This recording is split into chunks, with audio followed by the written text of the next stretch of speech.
साथियों नमस्कार। बृजभूषण शरण ने महिला पहलवान विनेश फोगाट के ऊपर एक टिप्पणी की है और उन्होंने महाभारत का जिक्र किया है, लेकिन शायद अज्ञानी को पता नहीं है कि जिस महाभारत की उस द्रौपदी का वो जिक्र कर रहा है, द्रौपदी का पक्ष में द्रौपदी का साथ देने वालों की ही विजय हुई थी, लेकिन शायद शाखा में वो चीज़ न पढ़ाई गई हो। बृजभूषण ने विनेश फोगाट के लिए जैसी बातें की हैं वो निंदनीय हैं और भाजपा को इसके लिए माफ़ी मांगनी चाहिए पूरे हरियाणा से और पूरे देश से। उसने कहा है कि भगवान ने ओलंपिक में विनेश फोगाट को सजा दी। मतलब साफ है कि अगर ओलंपिक में डिस्क्वालीफाई हुई विनेश फोगाट, इससे बृजभूषण और उसके गुर्गों को बहुत खुशी है और ऐसा भाई आईटी सेल के जो गुंडे हैं उनको भी बहुत खुशी हुई थी, उन्होंने जश्न मनाया था। तो एक तरफ जहां देश गोल्ड मेडल से वंचित रह गया, देश गमजदा था, देश को इस बात का मलाल है कि हमारी बेटी फाइनल तक जाके हमारी बेटी ने विश्व विजेता जो कभी कोई कुश्ती नहीं हारी थी उसको हरा के फाइनल में जगह बनाई थी और गोल्ड मेडल की रेस में थी, वो डिस्क्वालीफाई होती है। अब इस पे पहले बात हो चुकी है कि किस तरीके से डिस्क्वालीफाई हुई और अगर अपीयर ना होती तो भी सिल्वर मेडल मिल जाता। तो बृजभूषण की इस बात से स्पष्ट हो गया कि जो गैंग था और जो उसकी जगह पे उसके लोग काम कर रहे हैं, उनकी ये साजिश थी कि उन्होंने डिसअपीयर करने की बजाय अपीयर किया, जिससे कि विनेश डिस्क्वालीफाई हुई। गोल्ड की जगह सिल्वर मेडल तो मिल ही सकता था, लेकिन सिल्वर भी नहीं मिला और भारत को खाली हाथ वापस आना पड़ा। तो मुझे इसमें साजिश की पहले बू आती थी, अब मुझे ये लगता है कि बृजभूषण का इसमें बहुत हाथ। अब बृजभूषण कहता था कि द्रौपदी, तो बृजभूषण ने द्रौपदी का चीरहरण किया और खुद दुशासन है वो स्वतः मान लिया है। और महाभारत में जिस प्रकार द्रौपदी का अपमान हुआ था, द्रौपदी के अपमान के बाद कुरुवंश का सर्वनाश हो गया था। तो ये बृजभूषण ने कहा है कि ये जंग है, द्रौपदी के लिए लड़ा जा रहा है। तो द्रौपदी कांग्रेस के साथ खड़ी है और द्रौपदी जिसके साथ खड़ी थी विजय उसी की हुई और द्रौपदी के उस विकट संकट की परिस्थिति में जो खड़ा था, जनता उसके साथ खड़ी है। तो ये तो अब कन्फर्म हो चला है कि हरियाणा में बीजेपी हथियार डाल चुकी है। लेकिन सामाजिक तौर पर ये बेहद निंदनीय बात है कि एक खिलाड़ी, जो महिला खिलाड़ी है, उसके प्रति भाजपा के जो सांसद, पूर्व सांसद, मंत्री, विधायक, आईटी सेल के गैंग के गुंडे, ये लोग महिलाओं के प्रति कितनी घृणित सोच रखते हैं वो स्पष्ट हो चुका है। महिला आरक्षण का स्वान रचा मोदी जी ने और उसमें एक ऐसी शर्त लगा दी जिससे वो आने वाले 10-20 साल तक महिला आरक्षण महिलाओं को नहीं प्राप्त हो सकेगा, जबकि कांग्रेस ने महिला आरक्षण का समर्थन किया था। याद कीजिए, महिला आरक्षण का सबसे ज़्यादा जब यूपीए की सरकार थी और कांग्रेस ने महिला आरक्षण के लिए बिल लाया था तो विरोध भाजपा ने ही किया था। तो ये हमेशा से महिला विरोधी हैं, संघ की शाखाओं में महिलाओं का प्रवेश वर्जित है। तो ये महिला विरोधी संघ और भाजपा की सोच है। यूपी के एक पूर्व सांसद के ऊपर भाजपा की ही एक पदाधिकारी आरोप लगाती है कि उन्होंने हमारा शोषण किया। और जितने भी वीडियो वायरल होते हैं उसमें कहीं न कहीं भाजपा और संघ के लोग ही क्यों पाए जाते हैं, ये बड़ा सवाल है। एक तरफ विनेश, देश का गौरव बढ़ाने वाली बेटी, उसके साथ साजिश हुई, उसके साथ अभद्रता हुई और उसने जब न्याय की मांग की तो मोदी के घर से महज कुछ चंद किलोमीटर दूर अमित शाह की पुलिस ने उस बेटी के सर पे पैर रखा, घसीटा गया उसे। द्रौपदी के साथ भी ऐसा ही दुर्व्यवहार हुआ था और धृतराष्ट्र चुप था, मौन था। आज धृतराष्ट्र कौन है ये बताने की आवश्यकता नहीं है, सब जानते हैं।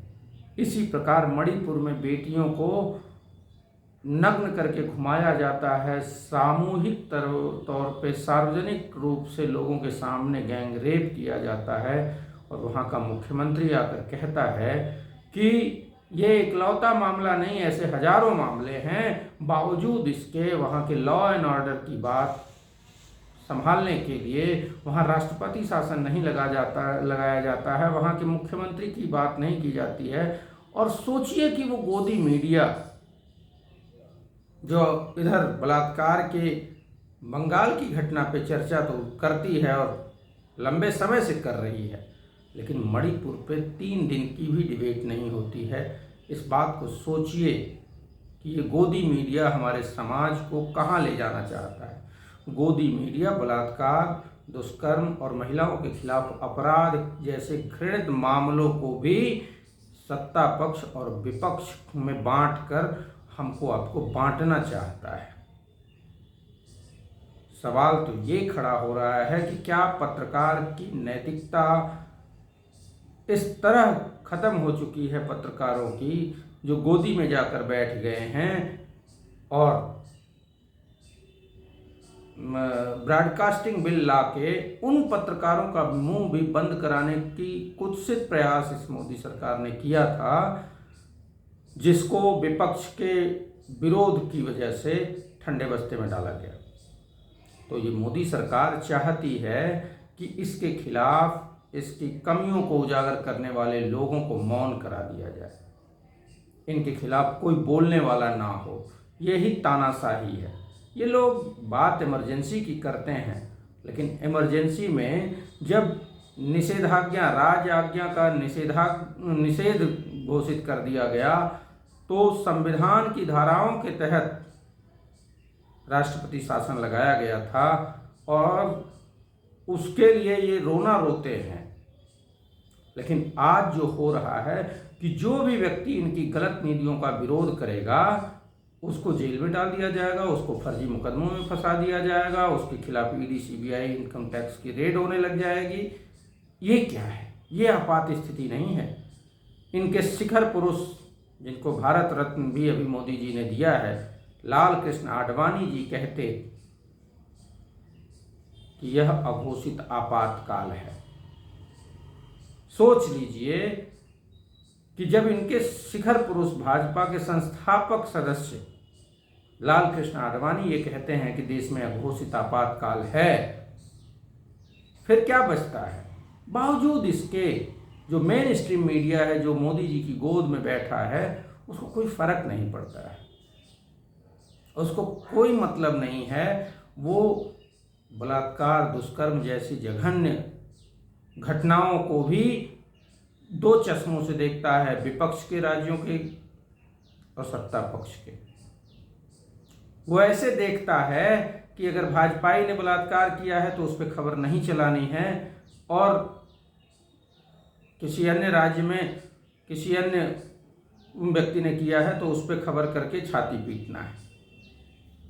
जब विनेश फोगाट, बजरंग पूनिया और उनके साथियों को दिल्ली में सड़कों पर घसीटा गया, उस टाइम इस मीडिया के अंदर कोई हलचल नहीं थी।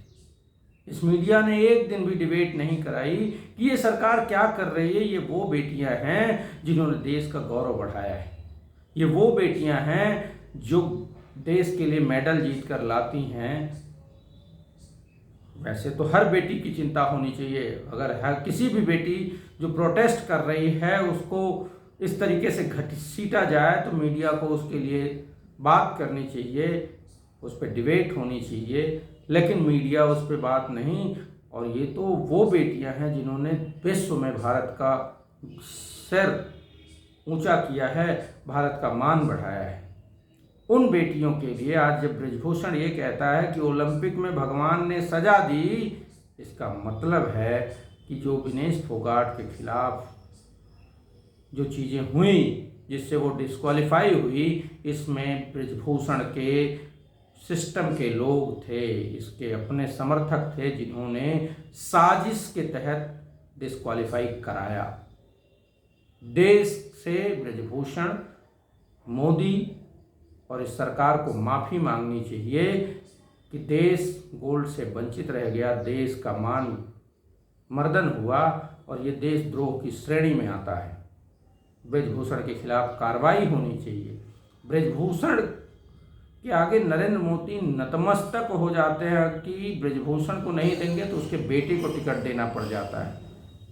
सोच लीजिए ब्रिजभूषण कितना पावरफुल है और उसके खिलाफ जो बेटी आवाज़ उठाएगी, क्या मोदी की हिम्मत है कि कार्रवाई कर दें? तो देश की बेटियों को न्याय दिलाने के लिए आज आवश्यक है कि भाजपा को हराया जाए। और मैं आश्वस्त हूँ, कांग्रेस और विपक्ष का जो गठबंधन है इंडिया, आने वाले सभी आगामी विधानसभाओं में भाजपा का सुपड़ा साफ करने के लिए तैयार हैं और जनता भी बीजेपी के खिलाफ इंडिया गठबंधन के साथ एकजुट होकर खड़ी है। इस वजह से भाजपा के लोग हिंदू मुस्लिम ये करने की कोशिश कर रहे हैं। जो भी छुटपुट घटनाएं हैं, ये मेन स्ट्रीम मीडिया जो गोदी में बैठा है मोदी के, वो उन हिंदू मुस्लिम वाले डिबेट्स को तो आगे बढ़ा रहा है, लेकिन वो ये नहीं कह रहा है कि मोदी जी 2014 में आए थे, 70 रुपये पेट्रोल था, 100 क्यों है। वो ये क्यों नहीं कह रहा कि 400 का सिलेंडर आज 1000 क्यों है।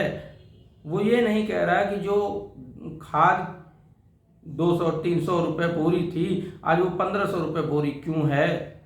क्योंकि ये जनता के मुद्दे हैं और गोदी मीडिया मोदी को महिमा मंडित करने में लगा है। तो जनता एकजुट है और इस बात को लेके तटस्थ है कि इनको हराना है।